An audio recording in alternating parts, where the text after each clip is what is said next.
కామారెడ్డి జిల్లా జుక్కల్ నియోజకవర్గం మీదుగా వెళ్తున్న నేషనల్ హైవే 161 జాతీయ రహదారిపై ఘోర రోడ్డు ప్రమాదం సంభవించింది.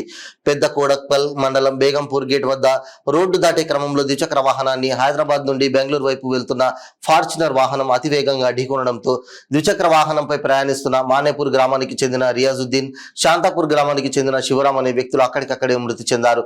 విషయం తెలుసుకున్న గ్రామస్తులు సంఘటనా స్థలానికి చేరుకొని బాధ్యులతో మాట్లాడిన తర్వాతనే శవాలను తరలిస్తామని పోలీసులతో వాగ్వాదానికి దిగారు. దీంతో స్పందించిన అధికారులు వారితో చర్చించి మృతులను పోస్టుమార్టం నిమిత్తం బాసువాడ ఏరియా ఆసుపత్రికి తరలించామని స్థానిక ఎస్ఐ కోనారెడ్డి తెలిపారు. సంఘటనా స్థలానికి బిచ్చుకుంద ఎస్ఐ మహేష్, పిట్లం ఎస్ఐ నరేష్, మద్దూరు పోలీసులు సైతం వచ్చి ప్రమాదం జరిగిన తీరును పరిశీలించి గ్రామస్తులకు సర్ది చెప్పారు. అనంతరం కేసు నమోదు చేసుకుని విచారణ చేపడతామని ఎస్ఐ కోనారెడ్డి తెలిపారు.